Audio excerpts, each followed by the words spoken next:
ማለዳ የመጣ ስታነቃኝ እንደምን አደራችሁ ክቡራትና ክቡራን የምፅዓቱ አዋጅ ነጋሪ አገልግሎት አድማጮቻችን፣ ሰላም ለእናንተ ይሁን። የማለዳ ቁርሳችንን አሁን ጀምረናል። አዘጋጅ እና አቅራቢ ፓስተር አለማየሁ ነሞ። መልካም ጊዜ ሆነላችሁ። ከሕይወት ምንጭ ውሃ ስታረካኝ ሰላም ጤና ይስጥልን። እንደምን አደራችሁ። ይህ በምፅዓቱ አዋጅ ነጋሪ አገልግሎት እየተዘጋጀ የሚቀርብላችሁ የማለዳ ቁርስ ፕሮግራም ነው። ወደ ዛሬው የማለዳ ቁርስ ፕሮግራም ከማለፋችን በፊት ይህንን ማለዳ በምሕረትና በቸርነቱ የሰጠንን እግዚአብሔር አምላካችንን አብረን አመስግነን ወደ ዛሬው የማለዳ ቁርስ እናልፋለን። የዘላለም አምላክ እግዚአብሔር ሆይ ስለዚህ ማለዳ ስለ ምሕረትህና ስለ ቸርነትህ፣ ስለ በጎነትህና ስለ መልካምነትህ ሁሉ ክብር ምስጋና ከዘላለም እስከ ዘላለም ለታላቁ ስም ይሁን። ዛሬን ደግሞ ይህንን የተባረከ ዕለት ስለሰጠህን እግዚአብሔር ሆይ በደምህ አጥበህና ቀድሰህ መርገማችንን ወስደህ በልጅ በኢየሱስ ክርስቶስ ባርከህ ለዚህች ዕለት ስላበቃህን በኢየሱስ ክርስቶስ ስም እናመሰግንሃለን። እነሆ ደግሞ ይህ ሕያውና ቅዱስ የሆነውን የተባረከውን ቃልህን በዚህ ማለዳ እንድታስተምረን በኢየሱስ ክርስቶስ ስም እንጠይቃለን። የቃልህ ኃይልና ሥልጣን በሕይወታችን እንዲሠራም በኢየሱስ ስም እንጠይቃለን። ይህ ቃል በፊትህ የተባረከ ይሁን። ሁሉ ለስም ክብር ይሁን። ስለ ሁሉ ነገር ተመስገን። በጌታችን በመድኃኒታችን በኢየሱስ ክርስቶስ ስም አሜን። እንግዲህ እየተመለከትን ያለነው አንደኛ ጴጥሮስ መልእክት ምዕራፍ 1 ነው። በትናንትናው ዕለት ቁጥር 20 እና 21ን ተመልክተናል። ዓለም ሳይፈጠር እንኳ አስቀድሞ ታወቀ፣ ነገር ግን እምነታችሁን ተስፋችሁ በእግዚአብሔር ይሆን ዘንድ ከሙታን ባስነሳው ክብሩንም በሰጠው በእግዚአብሔር በእርሱ ለሚያምኑ ስለ እናንተ በዘመን መጨረሻ ተገለጠ ይላል። እንግዲህ ኢየሱስ ክርስቶስ የተገለጠው ስለ እኛ እንደሆነ ይነግረናል። ይህ እንግዲህ የመገለጡ ምስጢር ለሕይወታችን እንዲበራልን ያስፈልጋል። እምነታችሁና ተስፋችሁ በማን እንዲሆን? በእግዚአብሔር እንዲሆን።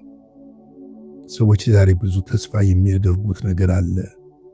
ዛሬ ተስፋ የምናደርገው ነገ ስንጨብጠው የሚያልፍና ዘላለማዊ ሕይወትን የማይተካ ምድራዊው ገለባ የሆነ ነገር ነው። በእግዚአብሔር ላይ ተስፋ ማድረግ ግን ዘላለምን በእጅ ይሰጣል። እንግዲህ እግዚአብሔር አምላክ ከሙታን ባስነሳው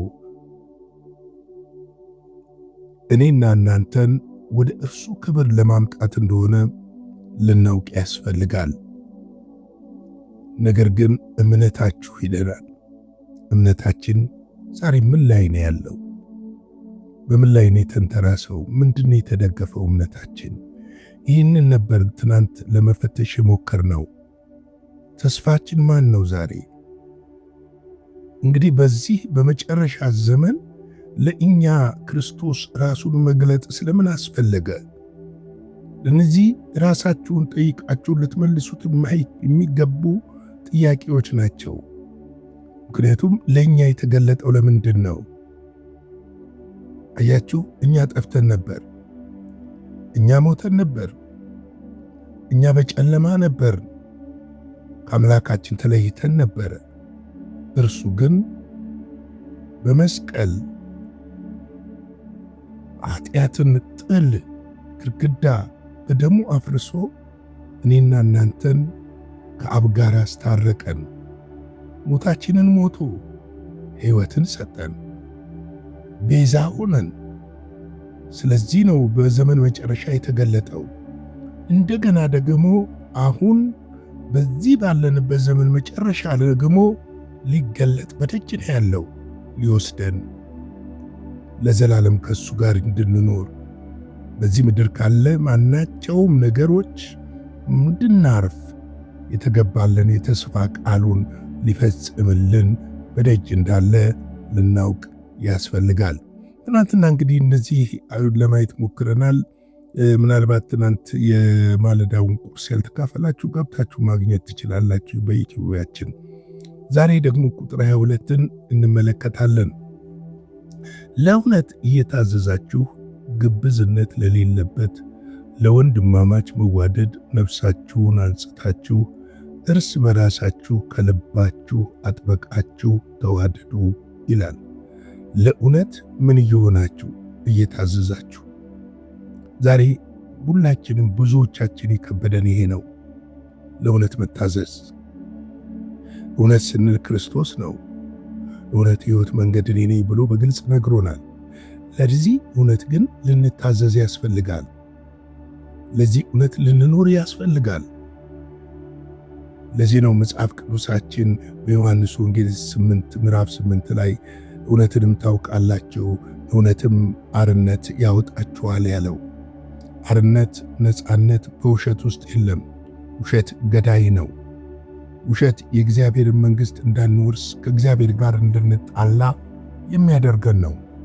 ውሸት ከዲያብሎስ ነው። ጌታ ኢየሱስ አባታችሁ ከጥንት ጀምሮ ውሸታም ነው አላቸው። ዲያብሎስ የውሸት አባት ይባላል። እኛ ደግሞ የውሸት ልጆች አይደለንም። ዳግመኛ የተወለድነው በክርስቶስ ኢየሱስ ነው። ከእርሱ ተወልደናል። የተወለድነው ከእውነት ነው። ከእውነት የተወለደ ለእውነት ይኖራል፣ ለእውነት ይታዘዛል፣ ለእውነት ይገዛል፣ ለእውነት ራሱን አሳልፎ ይሰጣል። እውነት አያረጅም፣ እውነት አይሸነፍም። ልክ ናችሁ። አሁን ባለው ዓለም ላይ ውሸት ገኖ የውሸት አባት ነግሶ በሰው ልብና ሐሳብ አእምሮ ላይ ውሸት በጉልህ የሚታይበትና ሰዎች ከመድረክ እንኳን ሳይቀር የሚዋሹበት ዘመን ላይ ስለሆንን በዚህ ዘመን ውስጥ እውነትን መናገር ዋጋ ሊያስከፍል እንደሚችል እኔም አስባለሁ። ነገር ግን እውነት አርነት ያወጣል። ለእውነት ከኖራችሁ በማናቸውም ቦታ ላይ በየትኛውም ስፍራ በማንኛውም ጊዜ ብትቆሙ አታፍሩም። ያ የኖራችሁት እውነት፣ ያ የተናገራችሁ እውነት ስለ እናንተ ቆሞ ይሟገታል። ውሸት ከተማን ሁሉ ቢሞላ ቅንጣት የምታክል እውነት ያንን ከተማ የሞላውን ውሸት ማሸነፍ ትችላለች። እውነት አይሞትም። እውነት አይሻርም። እውነት ብትሰወርም እንኳን ስትገለጥ ውሸት ስፍራውን ይለቃል። ስለዚህ ነው ለእውነት እየታዘዛችሁ ብሎ የሚነግረን። ሁለተኛ በዚህ ስፍራ ላይ የሚነግረን ግብዝነት ለሌለበት ወንድማማች መዋደድ ይለናል። ግብዝ የሚለውን ቃል እንመልከተው። ግብዝነትን በተለይ ደግሞ ጌታ ኢየሱስ ክርስቶስ በሉቃስ 12 ላይ በግልጽ አስቀምጦታል። ከፈሪሳውያን እርሾ ተጠበቁ ብሎ እርሱም ምንድነው አላቸው? ግብዝነት ነው ብሏቸው ይነግራቸዋል። ቁጥር 1ን ገባ ብዬ ላንብበው፣ ከአንድ ጀምሮ ላንብበው። በዛን ጊዜ የአሕዛብ አእላፍ እርስ በራሳቸው እስኪረጋገጡ ድረስ ተሰበሰቡ ሳለ ለደቀ መዛሙርቱ እንዲህ ይል ጀመረ። አስቀድማችሁ ከፈሪሳውያን እርሾ ተጠበቁ፣ እርሱም ግብዝነት ነው። ነገር ግን የማይገለጥ የተከደነ የማይታወቅ የተሰወረ ምንም የለም። ስለዚህ በጨለማ የምትናገሩት ሁሉ በብርሃን ይሰማል፣ በእልፍኝ ውስጥ በጆሮ የምትነጋገሩት በሰገነት ላይ ይሰበካል ብሎ ይናገራል። ከምን ተጠበቁ ነው የሚለን? ከፈሪሳውያን እርሾ። የፈሪሳውያን እርሾ ምንድን ነው አለ? ግብዝነት ነው አለ። ሂፖክራት ቲያትረኛ እንደማለት ነው። ቲያትረኞች። ስለዚህ ያልሆኑትን መሆን፣ ያልተሰጣቸውን እንደተሰጣቸው ራሳቸው መቁጠር፣ ከእግዚአብሔር ወገን ሳይሆኑ ከእግዚአብሔር ወገን እንደሆኑ ማስመሰል፣ ለእውነት ያለመኖር፣ የውሸት ሕይወትን መለማመድ ግብዝነት ነው። ግብዞች የማስመሰል ሕይወት ነው የሚኖሩት። ዛሬ አንተን ይመስላል፣ ነገ ደግሞ እሷን ይመስላል፣ ተነገ ወዲያ ደግሞ ያኛውን ይመስላል። የራሳቸው የሆነ ማንነት ማንዴት የላቸውም።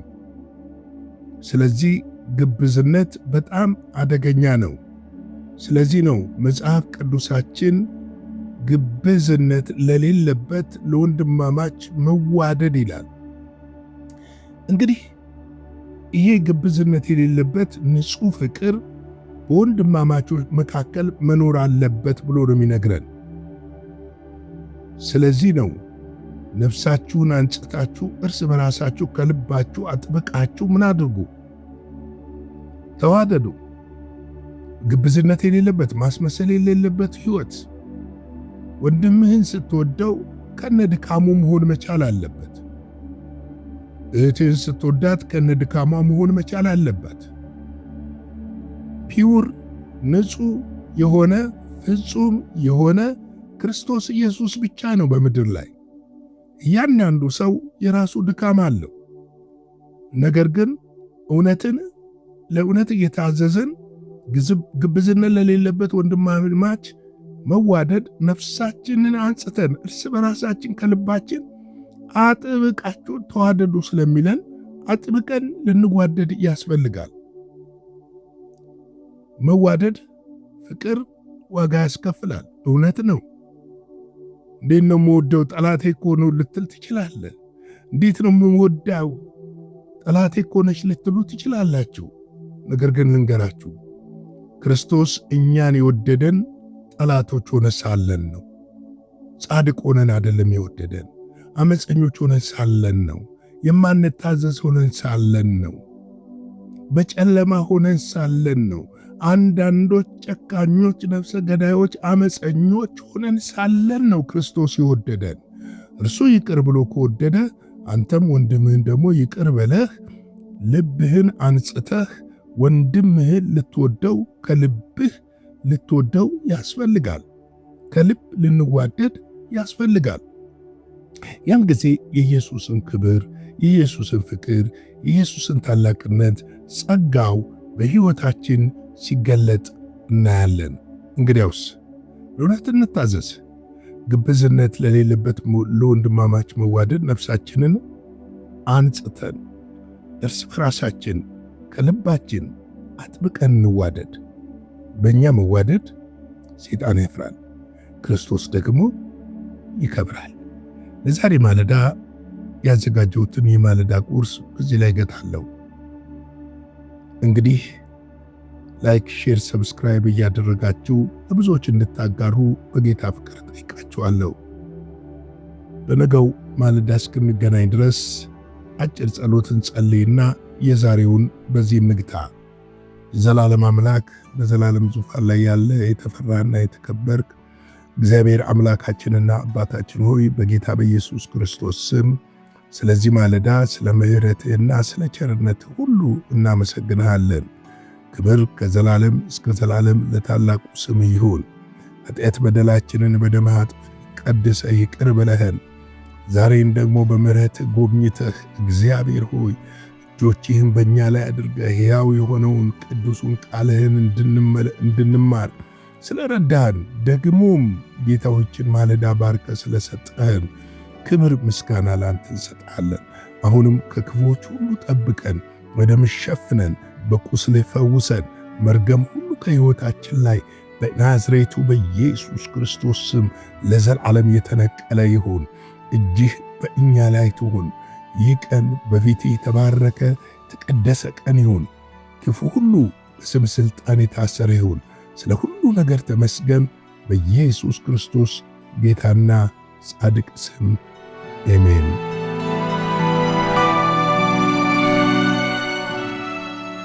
በነበረን የመልእክት ክፍለ ጊዜ እንደተባረካችሁ ተስፋ እናደርጋለን። በነገው ማለዳ በሌላ ዝግጅት እንገናኛለን። መልካም ቀን።